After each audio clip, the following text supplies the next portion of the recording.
I'm going to be talking about denatured alcohol, particularly about some change that happened this year on the letter that the CRC and the Aguda put out before Pesach. So I'm going to first talk about the general question. We'll get to those changes at the end. I'll start us off. Excuse me. Approximately 100 years ago, the United States and many other countries came up with this idea to denature alcohol. And denature alcohol means that you add something to it which is poisonous or something that tastes awful as a way of making sure that no one's going to drink it. Why did they come up with such an idea to try to denature alcohol? What was the thinking? The idea was that the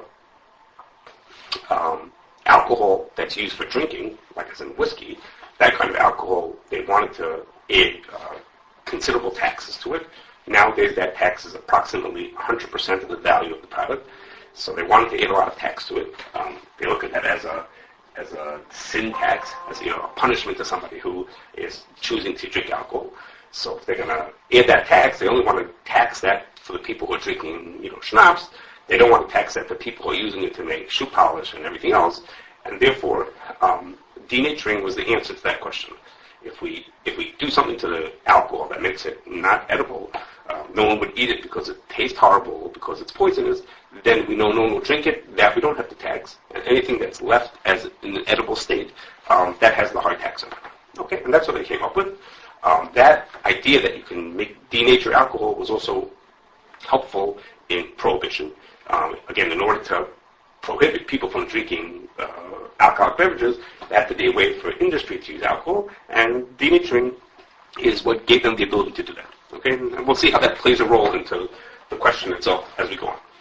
Okay, so as it stands now, now we're 100 years later, in the United States, the government has the 50 different formulations for how to denature your alcohol, and each one has a specific application. When you use if you want to make shampoo with alcohol, you use these formulas. If you want to make something like hairspray, you use a different formula for denaturing. And as an example, there's a deodorant called Axe. Axe, one of the ingredients, the first ingredient in Axe says SD alcohol 40B. What that means is SD stands for specially denatured. So specially denatured alcohol 40B means it's with formula 40B in the government's list of formulas. And what is formula B? Formula B that essentially means that it has 5 parts per million of something called bitrix. This really awful tasting stuff. And already at 2 parts per million, we know independently it is. 2 parts per million is already inedible. So at 5 parts per million, obviously no one could possibly eat it, but that's fine because bitrix doesn't smell. So if you want to use bitrix as your deodorant, it won't bother you to spray it on you because it won't smell bad, but no one would possibly eat it. So that way, the government knows you're using it for this, but you're not using it for what you're not supposed to be using. Okay. So as this got more and more popular, Pesach started speaking about it. A lot of what I'm going to quote, or a lot of the discussion you could see in Sherman Zom Halacha. If you wonder where it is, it's in Simon Kufyud Beis, Zayin and Ches. There are others also. You could talk to me afterwards for other Marmakamis if you're curious.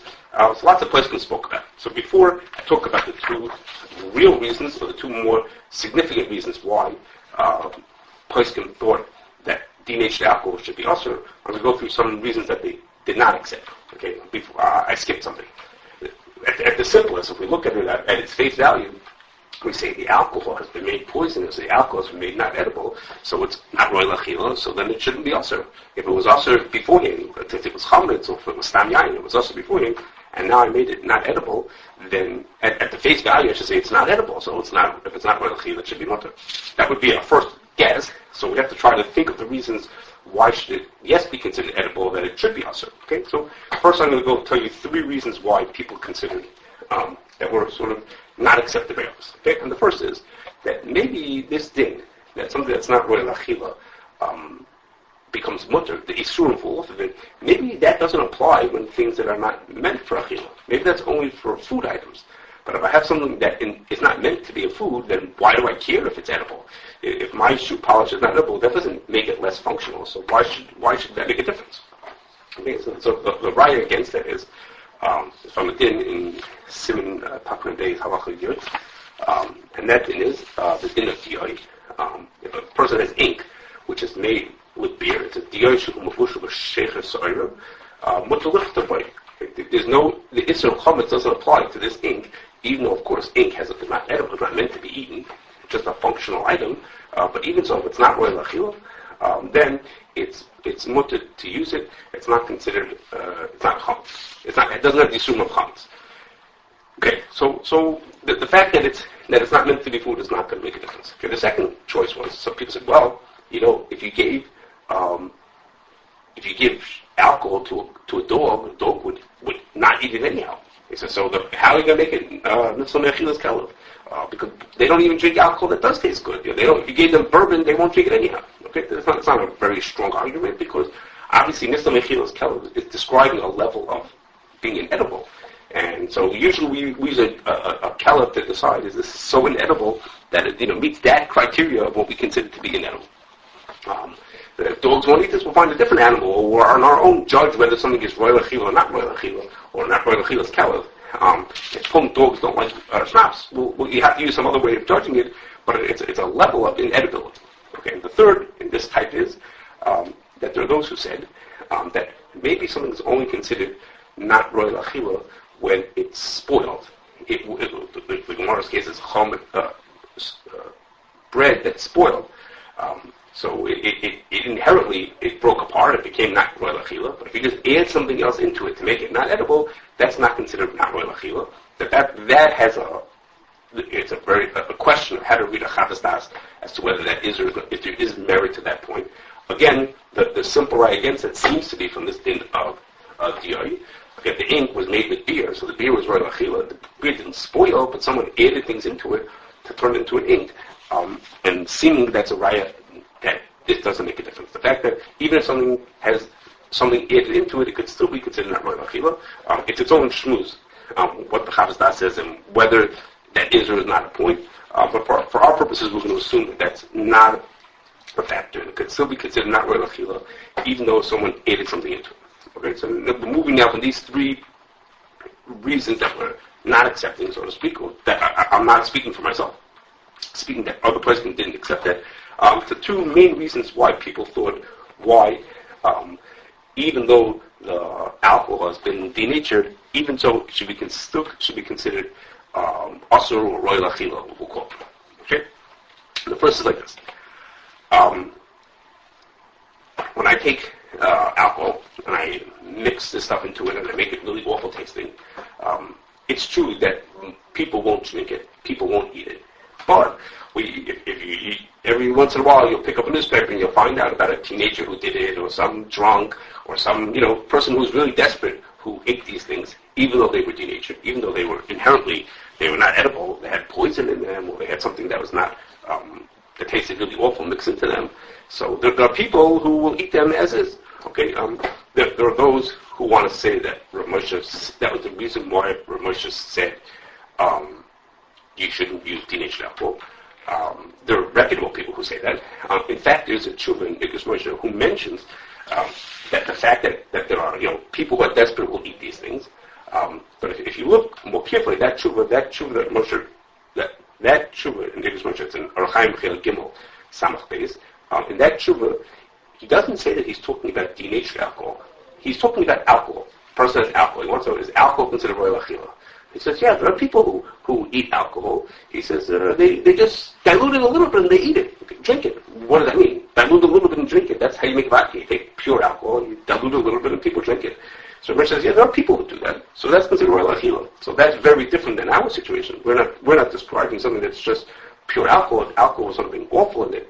And seemingly, others would argue that this alcohol, we'd say, we'd say the fact that there's some Mishigayim who will drink it, but a normal person does not consider this to be royal, would not consider this to be royal achila.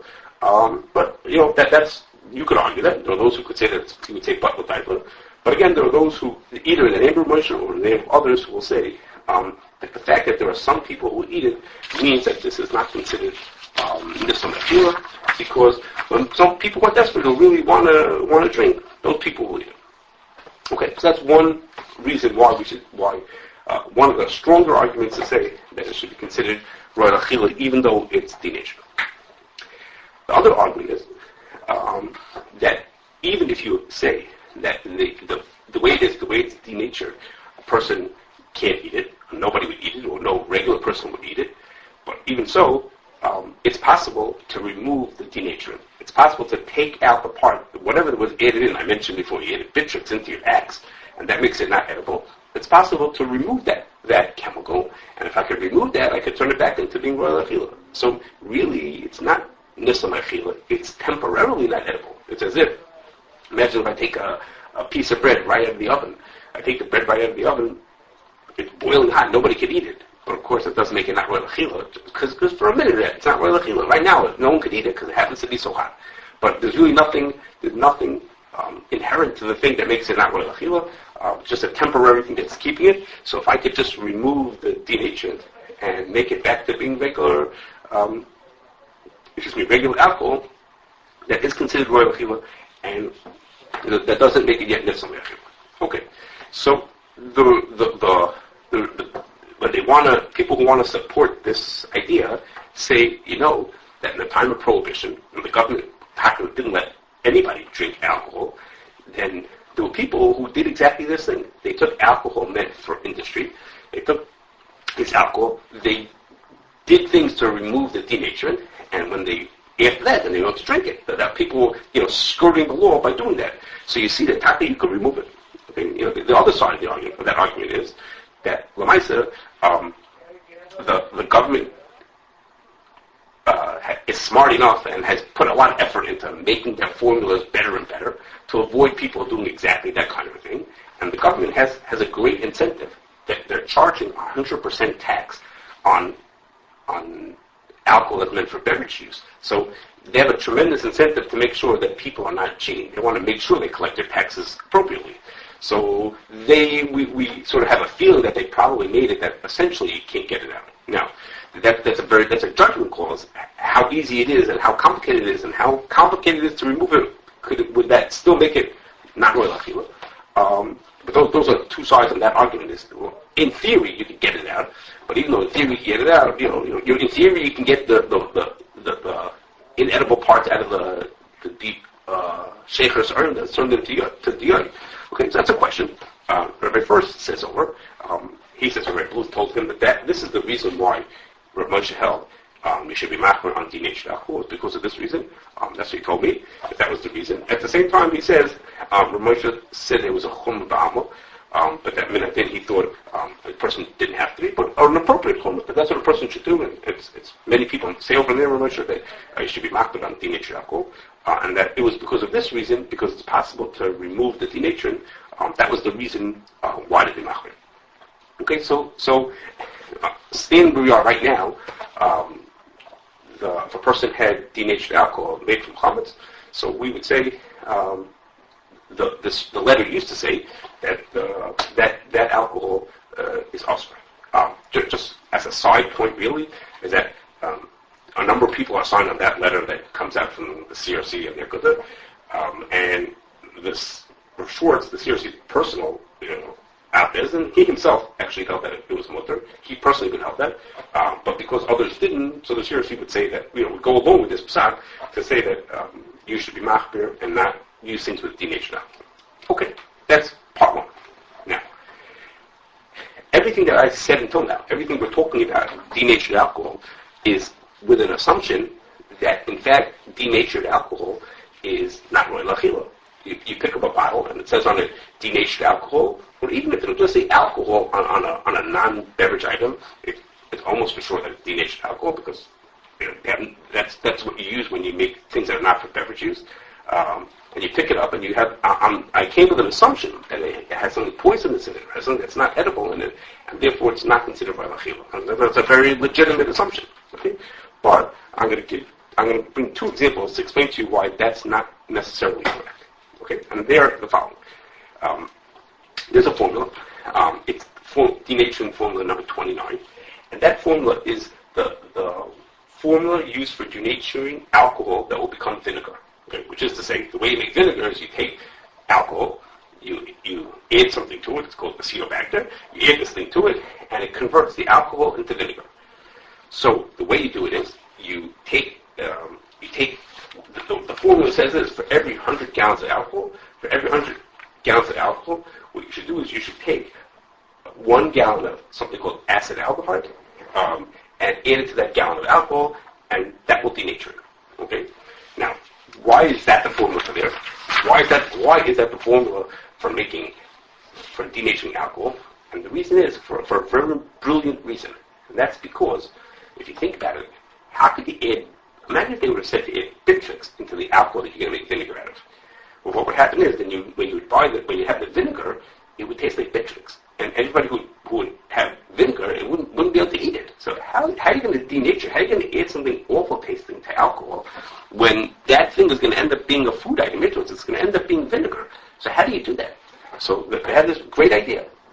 And the great idea is because when you turn alcohol into vinegar, what happens is the alcohol has an in-between stage. The alcohol first becomes acetaldehyde, and then it becomes acetic acid. It becomes vinegar. So by adding an acetaldehyde into the alcohol, nobody could drink the alcohol. Okay, it's poisonous. You can't drink the alcohol mixed with acetaldehyde. But when you take it into a factory and say, I'm going to turn this into vinegar, what happens is magically that thing which was bad for you, that was in it, the acetaldehyde, magically turns into vinegar. It's part of the process. Alcohol itself becomes acetaldehyde before it becomes vinegar. So it's a great thing to put in because it makes sure that nobody will drink it as alcohol, because you couldn't drink it when it was in the alcohol state. But if you do what you said you're going to do with it, if you said you're going to turn it to vinegar, magically it won't be awful tasty anymore. It'll be great. So the denaturant it'll be gone. It won't be denatured anymore. So that's why they picked that formulation in order to make vinegar. Okay, so when we look at that, we say this alcohol is not. You can't call this nifsam achila. This is not a matter of you have to do all kinds of tricks in order to turn this thing to make it royal achila. No. It's going to a factory. The whole point of this is it's going to a place where they're going to turn it every day of the week. They turn this back into vinegar. They make it royal achila. So something like this, we couldn't possibly say that alcohol is nifsam achila. It's temporarily I can't eat it, but it's on the truck heading to a company that's about to turn into vinegar, which they do every day of the week. Okay, and another example, just like that, is mouthwash, where again the logic is the same. If I'm taking alcohol that a person's going to use it in a way that they're going to taste, not in this case it's mouthwash, you're going to put it into your mouth, you can't make it poisonous, you can't make it awful tasting. You couldn't imagine letting people put poison into their mouth. It wouldn't make sense. So you couldn't put something that tastes awful. Nobody wants to put something awful tasting into their mouth. It's okay for shoe polish. It doesn't work when you're making mouthwash. So for mouthwash, one of the formulations for mouthwash is formula 37. Okay, there's a few of them. You have a few choices. One of them is 37. And 37 has, I'll tell you the formula.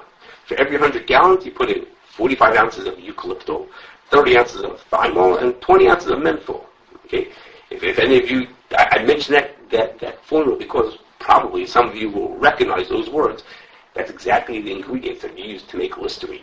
Okay, if you look on the back of the Listerine bottle, it says what the ingredients are, how many percent of each of those of different things are in there, and lo and behold, it's exactly the percentages that the government says when you want to denature mouthwash.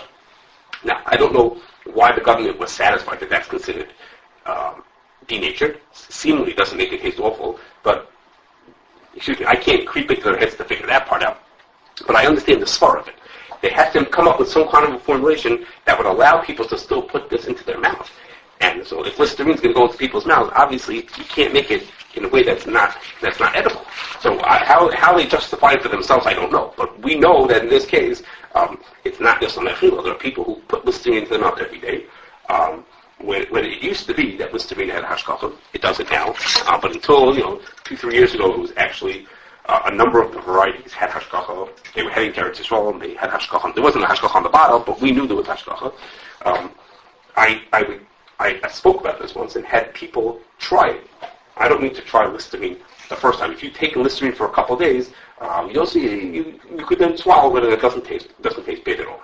Okay? So the point of these examples of when I mentioned about vinegar and mouthwash is to say that even though in theory a denatured alcohol is not royal achila, and there are those who hold like that, that it's considered not royal achila, that only applies to denatured alcohol used in most uses. In a standard use, to make shampoo, you can use denatured alcohol. That's really not royal achila. When a person will be using denatured alcohol in order to make something that's meant to be put into your mouth, like in our examples of vinegar or alcohol, vinegar or mouthwash, in those cases, the logic tells us, and the Metzias tells us, that they are going to be royal achila. These things can't possibly not royal achila. And in fact, the government has found ways for each case of how to do that. And therefore, in those cases, there isn't what to talk about. But of course, in those cases, that alcohol is considered royal achila. And there isn't a tzad even to say, seemingly, there isn't a tzad even to say that should be considered not royal achila. Okay, so where we're standing now is denatured alcohol should be, in theory, would be not royal achila.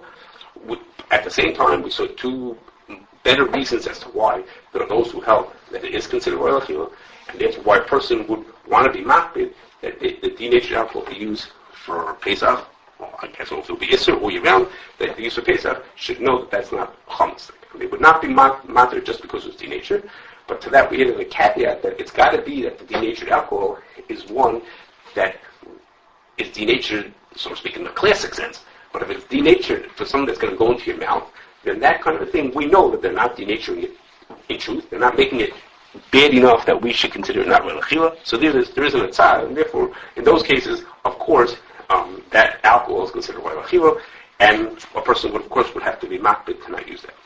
Okay. So all that I said until now, I could have said last year as well. But now we come to our last part, which is, for this year, the letter got changed. Not that something specifically happened this year, but something sort of crossed our minds, and therefore the people who signed in the letter agreed to change the letter based on this. And that is as follows. Our whole discussion about denatured alcohol is to say, is it royal achila or is it not royal achila? Should it be mutter because it's not royal achila?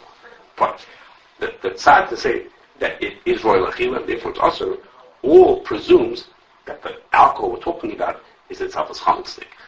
If the alcohol wasn't chametz, then there isn't what to talk about. Who cares if it's royal achila or it's not royal achila?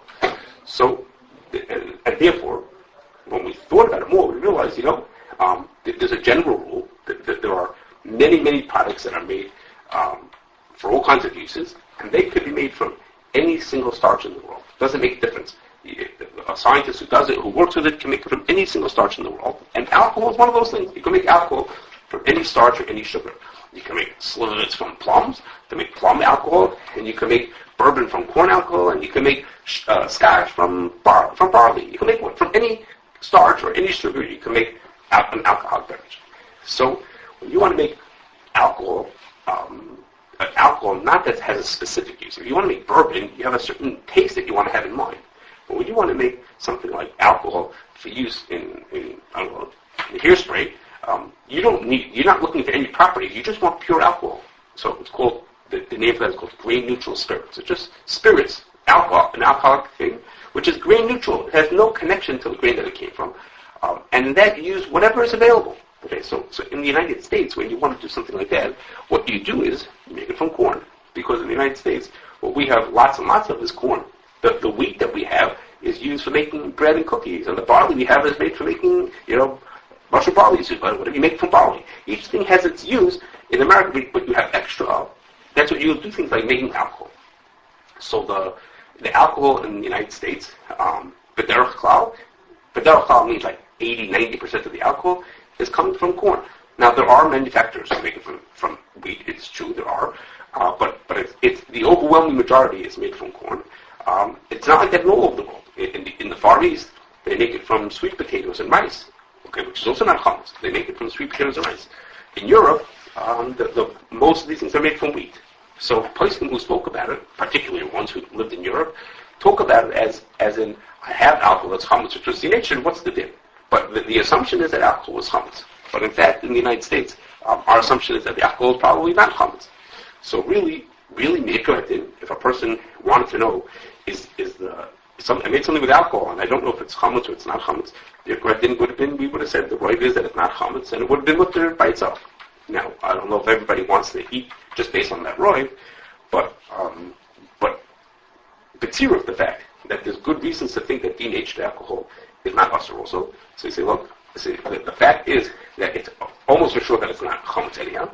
Even on the side that it is chametz, even on the side that it is, it's denatured, and there's basis for thinking that denatured alcohol should be mutter by itself, and therefore the letter that was written says in it now. It lists the different types of things that are potentially have denatured alcohol. I'll mention them in a second, what all those types of things are. And it says those items, if they don't have alcohol, or if they're made in the United States, then a person can use them with the assumption that they have this tier over there. So for example, it says on the list here, cologne and hairspray and mousse and perfume and baby wipes and deodorant. Those kind of things are made with denatured alcohol. So if they either don't have denatured alcohol, or we know that it was made in the United States, then those are acceptable to use. But other things, like mouthwash, remain on as you should only use those if you know that they don't have alcohol in them, or they don't have denatured alcohol or other sensitive ingredients. There are two other things that people put into their mouth. Then they don't have the question of denatured alcohol, but they're on the list also, which is lipstick and toothpaste. Those items also, the list says the person should be more makbid, because those are potentially considered royal achila. The shayla is not the denatured alcohol. I'm just throwing that in while I'm here. But those remain on the list as being ones that you can only use them if they are known to not come to them. Okay, I'm finished with this part. I don't know, Dr. Robinson, if we're taking questions now, or if I should go on to the questions you gave me before.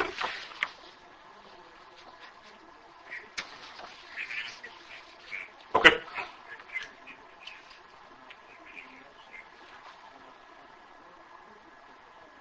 Okay. No. I have not heard from others about it. I know of a particular city who I guess saw what we wrote and accepted it, and they reprinted and told their community about that.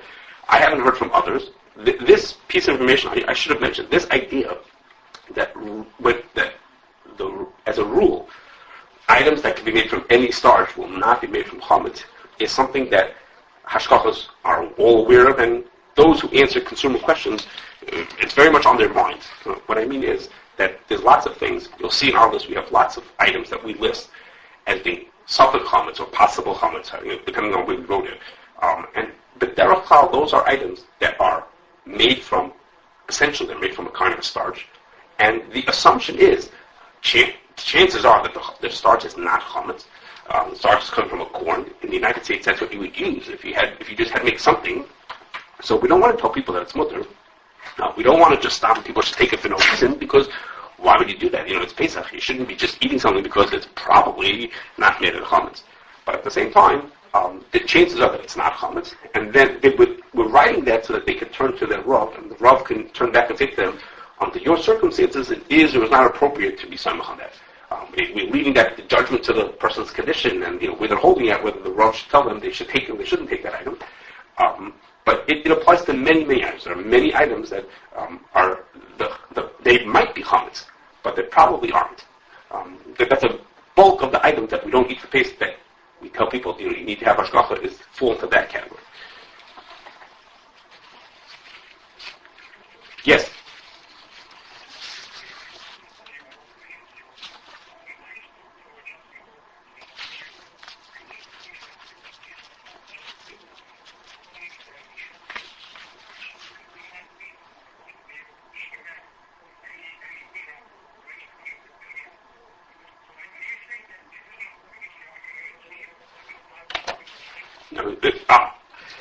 You said about hairspray. What was the other thing you mentioned? Okay, so let me say this. Let me say. I heard your thing. Okay, let me say it like this. There's a difference between cologne and the other two. Cologne and deodorant on one side, and hairspray on the other side. And that is as follows. When you talk about hairspray and most other things with denatured alcohol, part of the reason to think that you can't get the denaturant out is because there isn't just denaturant in here. Now there's all kinds of other chazarai that are stuck in there to make hairspray. Hairspray is not just alcohol. It's not just denatured alcohol. It's denatured alcohol and 10 other things. So at this point, to just get out the chametz, to get alcohol would be taka so difficult that it might be unreasonable. So I can understand it in that case. There's a stronger argument in that case. And on the other side of the coin are cologne and deodorant and perfume, those items are basically what they are is alcohol with fragrance. That's all they are. They're just alcohol. If the alcohol spritzes onto your body, the fragrance comes along with it. The alcohol evaporates as soon as it hits your body, and you're left with just the fragrance on your body. It's just a delivery system to put the fragrance onto your body. So in those cases, it's back to the more classic argument, which is it possible to remove just the denaturant and just the fragrance? That's more within reason to do that. When you say to me, Rebelsky said about a hairspray, then I can accept. On a hairspray, it's a strong argument to say, come on. You have to get so many pieces out of it to just snip out just the chametz is very unlikely. It takes such sophistication that that's considered impossible. Whether you could say that about just the cologne is more the regular machlokes, which is that considered possible to get it out or not possible to get out. So.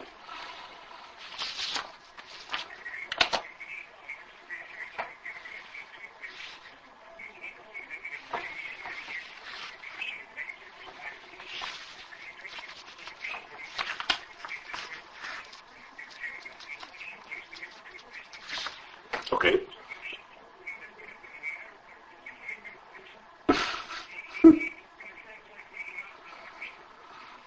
Okay. So it's a separate shmooze. It's a separate shmooze that it's a question how to judge what makes something to be considered nifsal mechila. And there are two very different ways of looking at that. There's like two different worlds about how to look at that. Some look at that this is what Rebelsky would say, that royal achila means is if you eat it, you can eat it. It's because it's edible. As opposed to some things, imagine if you try to eat a piece of dirt, you would spit it out. It's just like you eat a raw potato. You can't get it down. But if you eat something that's just not so great, but not so horrible, you can eat it. You just wouldn't choose to. He considers that to be royal achila. And others argue, and they say royal achila means it's something that by choice you would eat this food.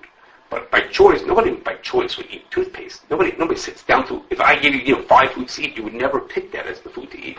Rebelsky says, I don't care. I don't care that you wouldn't choose to eat it, but could you eat it? Of course you do. I mean, kids, don't eat toothpaste, and if you could you imagine you could swallow such a thing? Yeah, you could imagine that. It could be, it wouldn't be horrible, it wouldn't be horrific, it wouldn't taste very delicious, but, so that's a question, how to judge in general what's considered royal achila. I didn't know this from, you're saying from Moshe Franken, but that's a bigger question, how to judge what's royal achila.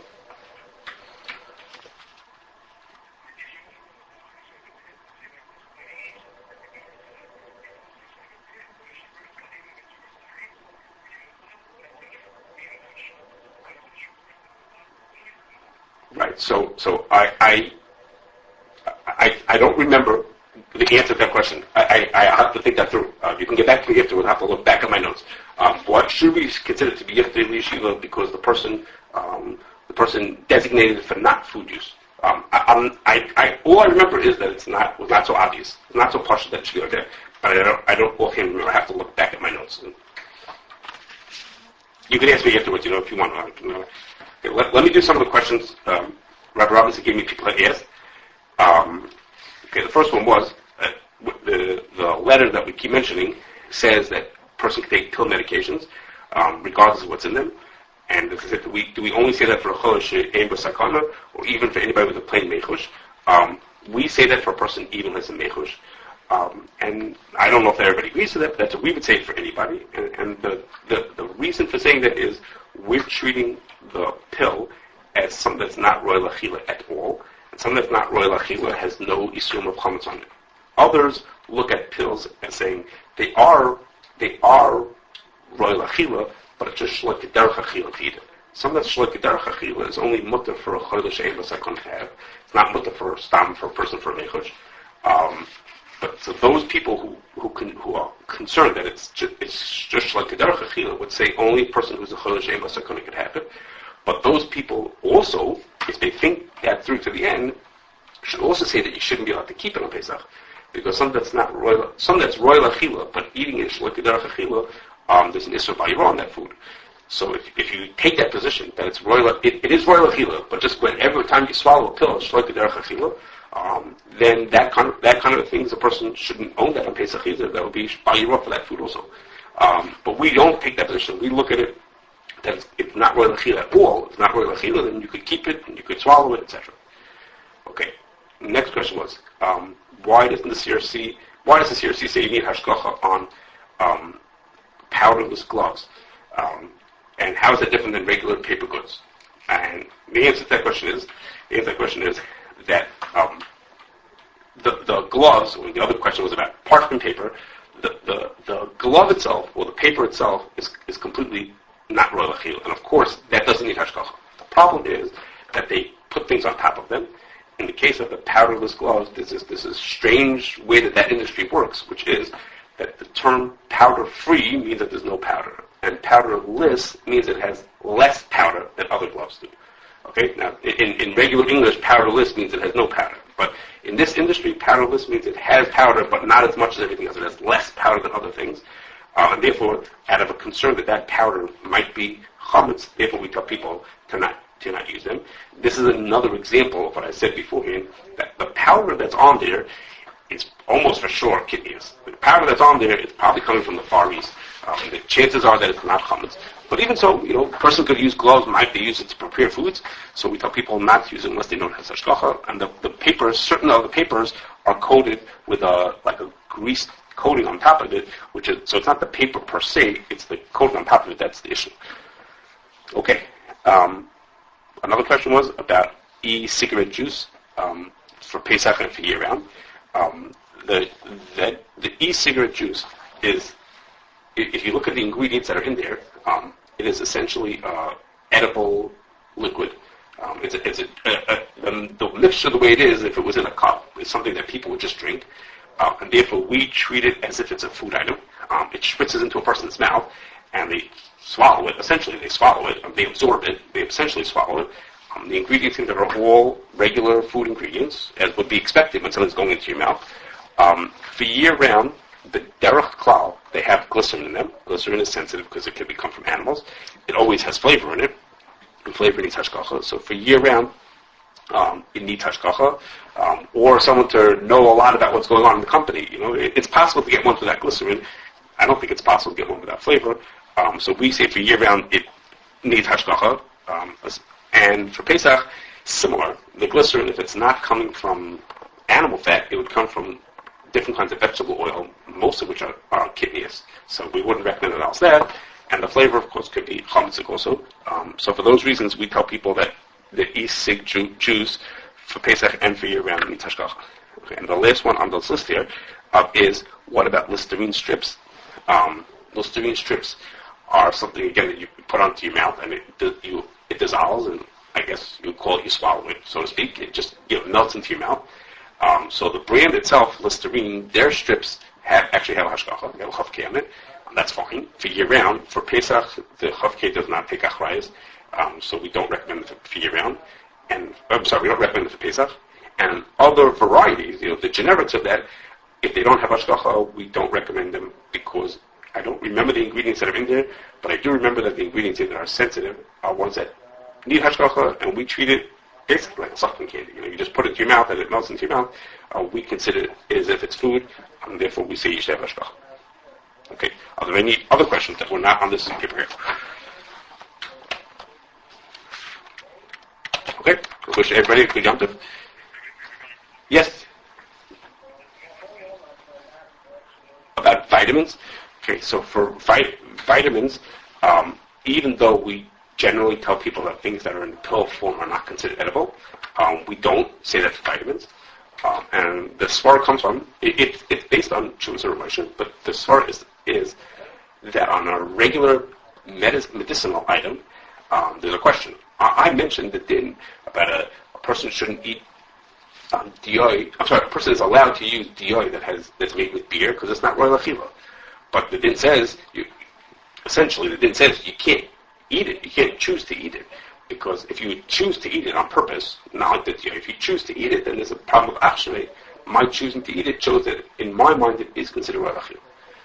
So, the question is then, why isn't every pill, why wouldn't we say, on every pill, shouldn't we say that it's achrei, that by the fact that I'm eating it shows that I'm royal achila?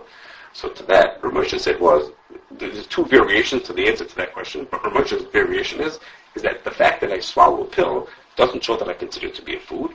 The fact that I'm swallowing this because I need to get better. So I do all kinds of, people do all kinds of crazy things. When they have to get better, they do all kinds of things to themselves. It doesn't show that I consider it to be food. It just shows that I'm trying to get better and doesn't consider making it a food item.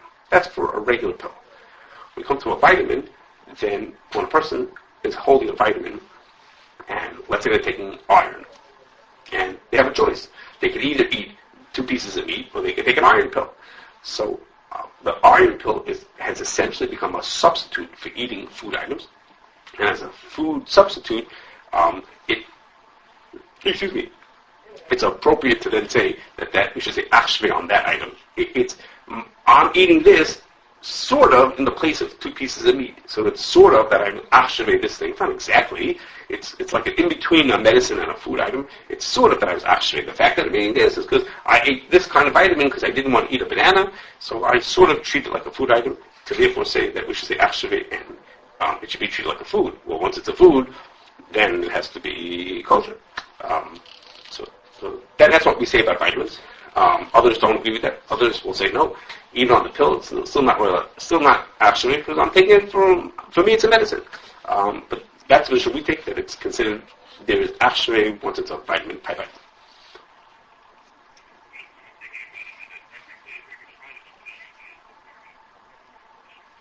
So the way we judge that is if a person is taking an amount that's within the range of him taking food. So the example I gave to you, if a person is taking regular iron pills, which they could just eat a little bit more meat or I don't know, some other food that has iron in it, that would we say actually on that. If a person goes to the doctor and the doctor says, you're deficient in iron, and you don't have to take regular iron like everybody else does, you have to take a mega dose of it, then at that point to say, well, what is this? You think this is the equivalent of 500 pieces of meat? Then it's silly. At that point, it switched over to being a medicinal item, and then we'd let them take it. It's only when they're taking it regular, just regular for health and well-being, just a stomach vitamin. That's what we say. That's basically you could have eaten a healthy breakfast and said you're doing this. So that we should say actually on that.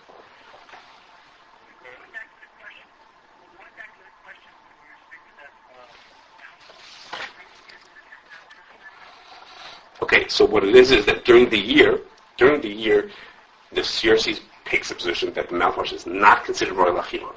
We treat it as if it's not royal achila, and therefore on our list for mouthwashes it says the following. It says, inherently, Schwartz holds that mouthwash is not royal achila, and you can take a chip when you want to.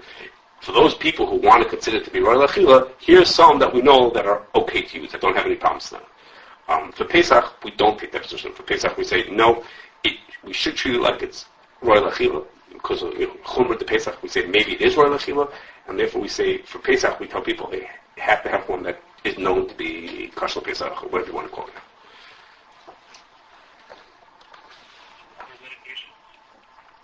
On the pill medications? No, that even for Pesach, we tell people that we consider those to be not edible, and they could take whichever one they want to.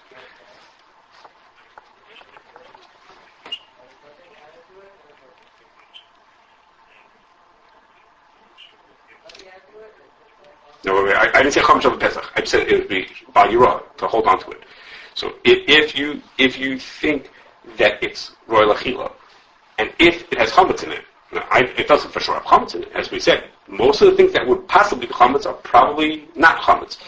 But that sort of catches you. But if it would be chametz, then you wouldn't be allowed to keep it to be Bal Yirah. It would be potentially Bal Yirah. Whether it comes to the point of being Chamash on Pesach, that's a whole other step past that,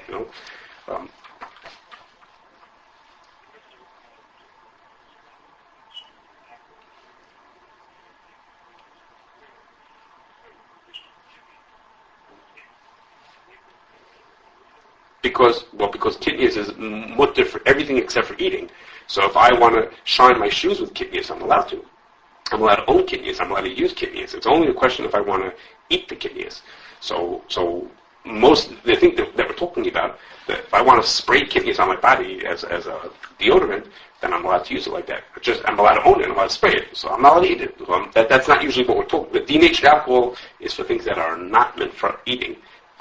So that doesn't bring up the issue of forgiveness.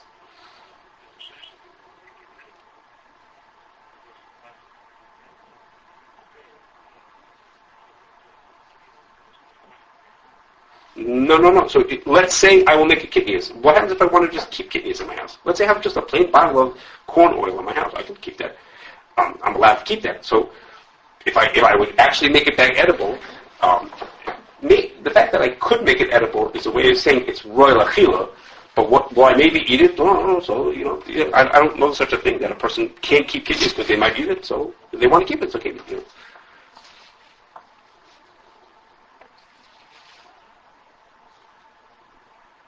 Okay.